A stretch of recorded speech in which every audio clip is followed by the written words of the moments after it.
সূরা ফাতিহার প্রথম লাইনটা খেয়াল করেন, আলহামদুলিল্লাহি রাব্বিল, মাশাআল্লাহ, আরেকটু জোরে, আলহামদুলিল্লাহি রাব্বিল, একটা বাক্য। এরপরের বাক্যটা একটু খেয়াল করেন, আর রহমানির রহিম। আপনি কি কখনো ভেবেছেন এই কোরআনুল কারীমে সূরা ফাতিহার মধ্যে আল্লাহ স্টার্টিং এভাবে করলেন কেন? আর রহমান কার নাম? আর রহিম যুবক ভাইরা বলুন কার নাম? আল মালিক কার নাম? আল কাদের কার নাম? আল আজিজ কার নাম? আল রউফ কার নাম? এতগুলা নাম থাকতে আল্লাহ কাদের তো ব্যবহার করলেন না, মালিক তো ব্যবহার করলেন না, কুদ্দুস তো ব্যবহার করলেন না, রহমান এবং রহিম কেন ব্যবহার করলেন?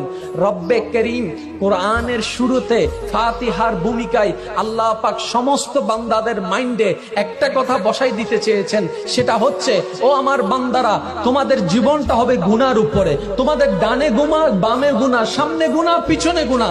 এমন একটি সময় আসবে তোমরা গুনার সাগরে ডুবতে থাকবা, কিন্তু তোমরা নিরাশ হয়ো না। আনার রহমান ফিদ দুনিয়া ওয়া আনার রহিম ফিল আখিরাহ।